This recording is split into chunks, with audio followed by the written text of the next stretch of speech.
Hello, ಎಲ್ಲರಿಗೂ ನಮಸ್ಕಾರ. ಇವತ್ತು ನಾವು ಖಾನಾವಳಿ ಸ್ಟೈಲಲ್ಲಿ ಗುರೆಳ್ಳು ಚಟ್ನಿನ ಮಾಡ್ಕೊಳ್ಳೋಣ. ಸೊ ಇಲ್ಲಿ ನಾವು ಒಂದು 2 ಕಪ್ಪಷ್ಟು ಗುರೆಳ್ಳನ್ನು ತೊಗೊಂಡಿದ್ದೀವಿ. ಸೊ ಇಲ್ಲಿ ನೋಡ್ಬೋದು ನೀವು, ಇಲ್ಲಿ 2 ಕಪ್ಪಷ್ಟು ಗುರೆಳ್ಳು ತೊಗೊಂಡು ಇದನ್ನು ದೊಡ್ಡ ಬಂಡಿಲಿ ಹಾಕ್ಕೊಂಡು ಅದನ್ನು ಚೆನ್ನಾಗಿ ಹುರ್ಕೊಳ್ತಾ ಇದ್ದೀವಿ. ನಾವು ಹೇಗೆ ಎಳ್ಳನ್ನು ಹುರ್ಕೊತಿದ್ದೀವಲ್ಲ ಅದೇ ಥರನೇ ಇದನ್ನು ಹುರ್ಕೋಬೇಕು. ಚೆನ್ನಾಗಿ ಗರ್ಗರಿ ಮಾಡಿಕೊಂಡು ಹುರ್ಕೋಬೇಕು.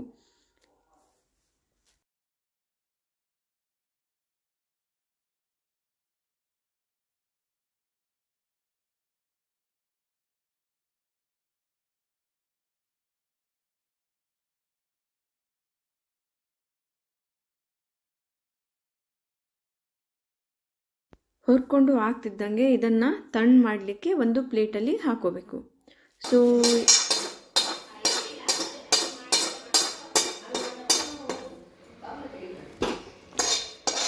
ಈಗ ಇದನ್ನು ಇದರಲ್ಲಿ ಹಾಕ್ಕೊಂಡಿದ್ದೀರಿ.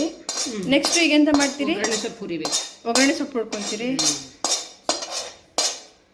ಇಷ್ಟು ಇದು ಉಪ್ಪು, ಒಗ್ಗರಣೆ, ಇದು ಖಾರದ ಪುಡಿ, ಒಂದು 10 ರಿಂದ 12 ಬೆಳ್ಳುಳ್ಳಿ. ಈಗ ಒಗ್ಗರಣೆ ಸೊಪ್ಪು ಹುರ್ಕೊಂತಿದ್ದೀರಲ್ಲ, ಗರ್ಗರಿ ಮಾಡಬೇಕು. ಮೆತ್ತಗಿರ್ಬೇಕು, ಸರಿ ಆಗೋದಿಲ್ಲ.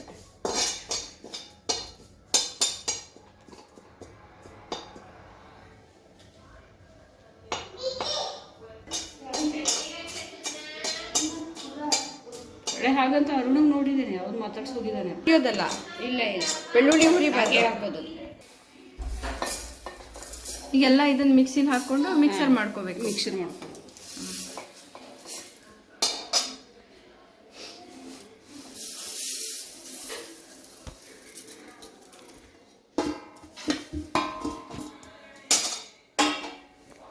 ಇದು ಒಂದು ಎಷ್ಟು ಚಮಚ ಉಂಟು?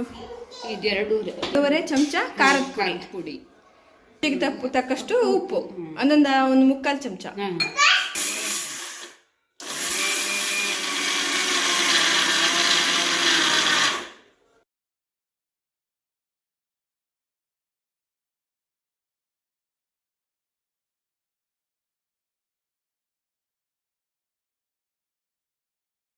ಈಗ ನೀವು ನೋಡ್ಬೋದು, ನಮ್ಮ ಗುರೆಳ್ಳು ಚಟ್ನಿ ರೆಡಿ ಆಗಿದೆ. ನೀವು ಅನ್ನದ ಜೊತೆ, ಚಪಾತಿ ಜೊತೆ